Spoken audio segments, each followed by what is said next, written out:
Hi everybody, I'm David Blake Jones, the owner at Atlanta Restorative Acupuncture.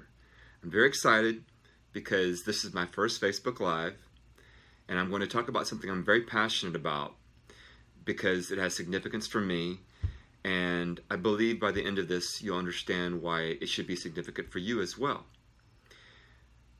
So that topic is meditation, and specifically I'm going to talk about two myths of meditation that keeps many people from either beginning a practice or sustaining an effortless practice. But before I do that, I want to talk briefly about why meditation is so important to me, why I'm so passionate about it. And then I think it'll become a little clearer to you also why it should be important to you as well, given its benefits. So a lot of people don't know this, but when I was very young, I was burned severely. I pulled a cord on a humidifier, and back in the early 70s, I believe it was, I was 2 or 3, the humidifiers would emit steam through boiling water. And so I yanked a cord in the bathroom and all that hot water came onto me. And of course my mom rushed me to the hospital. And but I believe that traumatic incident had a powerful effect on me, on my nervous system in particular, because I had a lot of nightmares as a kid.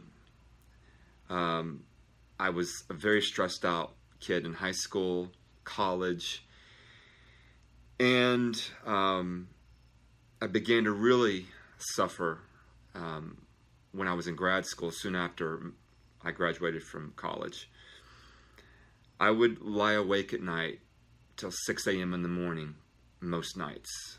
I would get maybe 1 or 2 hours of sleep. Maybe I would, be able to recover some on the weekend, but the weekdays, weeknights were just very stressful for me. I didn't get much sleep at all. I had really bad skin rashes.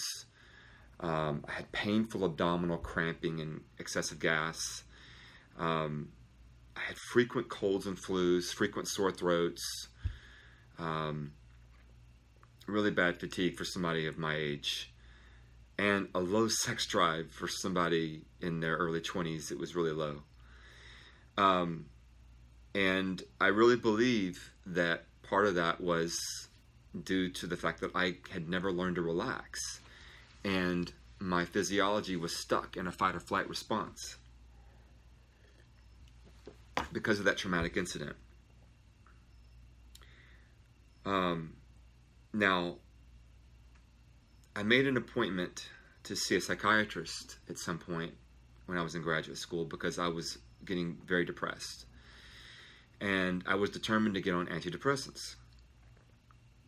But something happened that I believe was for the best in the long run.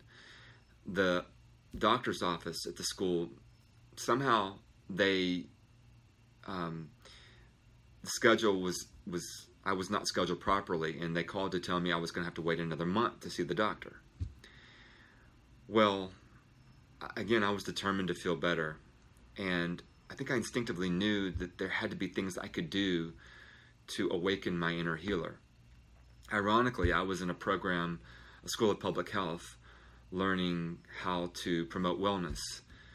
But I really don't feel like I was learning to promote wellness. I feel like it was more about learning how to manipulate people into going for a doctor visit or getting a vaccination, getting a mammogram, etc. And while those can be very important, I felt at the time that I wasn't really learning how to empower people to activate their inner healer, to activate that internal pharmacy that as a doctor of acupuncture and Chinese medicine, I really love doing. And I love teaching people how to do it for themselves as well. So because that appointment was screwed up, I was forced to figure out how I was going to solve my depression. So I started exercising, and I started feeling better. Not 100% better, but a lot better. And I began exploring meditation, and I could never find a technique that felt comfortable with me. Everything felt forced. And it wasn't until I learned to practice primordial sound meditation that I understood that meditation didn't have to be about effort and concentration. And so my sleeping improved when I started adopting healthier habits, when I started exercising more. And especially when I learned to meditate, my sleeping really improved. The skin problems went away. My relationships improved, especially with my family, and most importantly with myself. I began to love myself a lot more, and I began to feel like I was connecting to the inner peace I had been looking for so long. I was connecting with a happiness deep inside that I could not find outside of myself.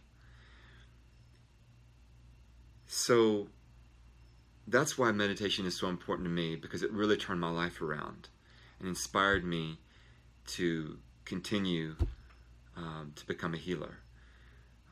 Now, why should it be important for you? Now, many of you are going through or have gone through traumas even worse than what I went through as a little kid. Many of you may be stuck in that fight or flight response. But regardless of whether you've had trauma or not, we all experience stress.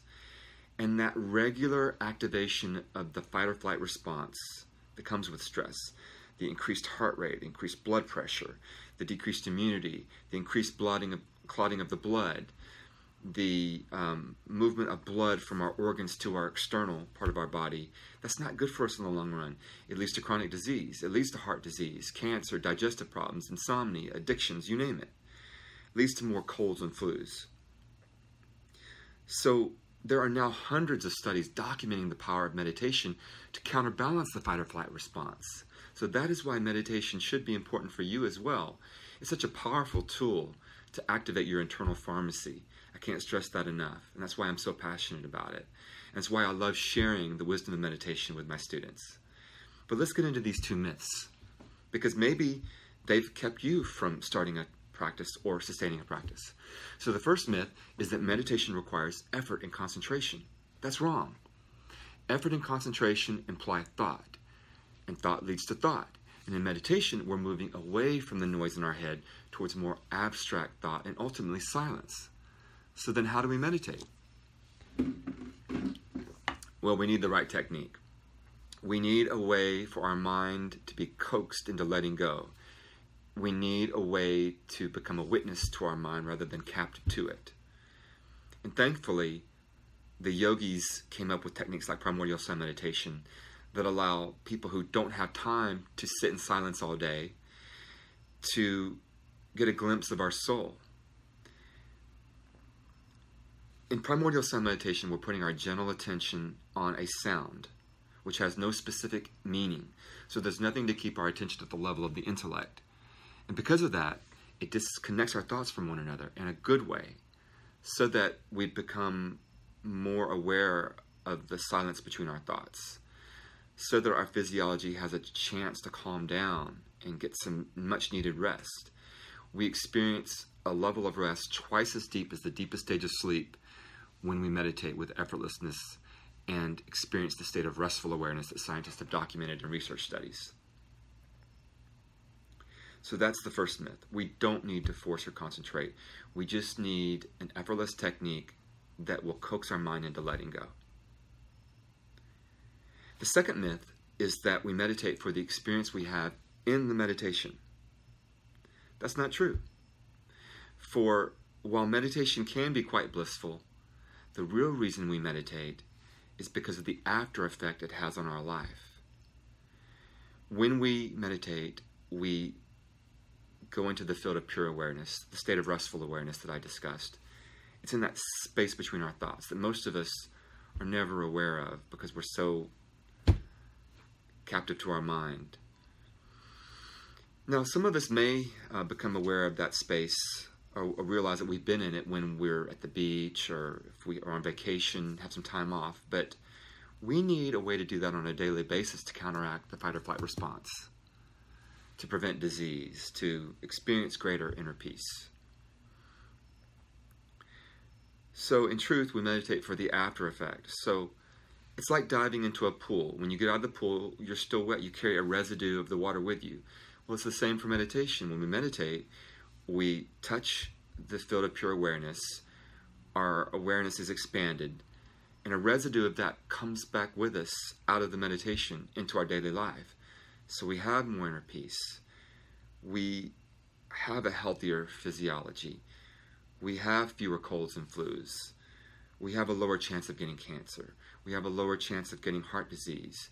We don't have insomnia like we did before. And believe me, insomnia is such a killer. Insomnia can cause weight problems because it makes you hungry during the day.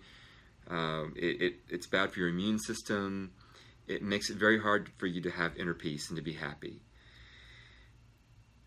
So we carry the effect of meditation with us into our daily life. That's why we meditate. So this takes a lot of pressure off of people when they realize, oh, as long as I'm practicing the technique with effortlessness, it doesn't really matter what happens in the meditation. I'm going to benefit. So meditation is a very practical thing. It's not this ethereal thing that people think it is. It's very practical. It's like mental hygiene. It's just as important as flossing and brushing our teeth, in truth, if we want to prevent disease and we want to cultivate a happiness beyond circumstances, an inner peace beyond circumstances. So if you would like to foster inner peace, if you are tired of having conflict with people you love, if you're tired of being overly judgmental to other people and yourself, if you're having trouble sleeping at night, whether it's falling asleep, staying asleep, or waking up too early in the morning, if you have painful digestion, whether it's irritable bowel, Crohn's disease, ulcerative colitis, I guarantee you stress does not help.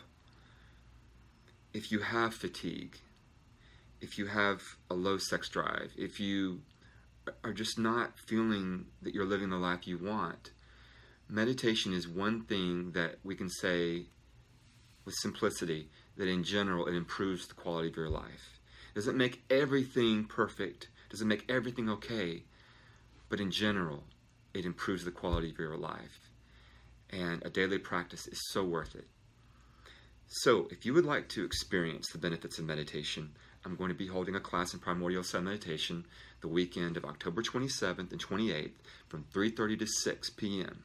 To register, go to AtlantaAcupunctureCenter.com, click on the menu where it says Meditation, and you'll see a drop-down menu. You'll see the words Reserve Your Space Now. So, if you want to experience the benefits of meditation, go ahead and reserve your space now. You can reserve your space with only $100 deposit, and that is applicable to the class rate of $395. Now, if you register before October 13th, I will lower the rate by 25%. But regardless of what you end up paying, this is such an amazingly wise investment for your future. If you have any questions about this, feel free to PM me. Now, only 6 people can be in this class. I only have space for 6 people, okay? Because I spend time with each person, making sure that they're comfortable with the process before they leave on their own to practice on their own. So go ahead and register now before someone else does and takes your place. This is one thing I guarantee you will never regret. I have testimonials on my website. Feel free to check them out. So again, October 27th and 28th from 3:30 to 6. Make this investment in yourself. Go ahead and register now or PM me to get any questions answered.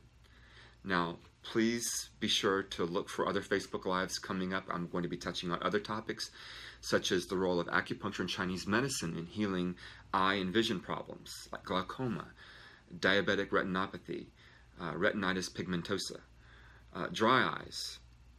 I'll be talking about how meditation, acupuncture, and Chinese medicine can optimize your sleep pattern so that you aren't hungry all the time, so that you can lose weight. I'm going to do videos on the role of acupuncture in relieving chronic pain, and so just many topics. So thank you for watching, and I look forward to sharing the wisdom I've learned over the years from other people with you in future videos. Thank you so much. Have a great day.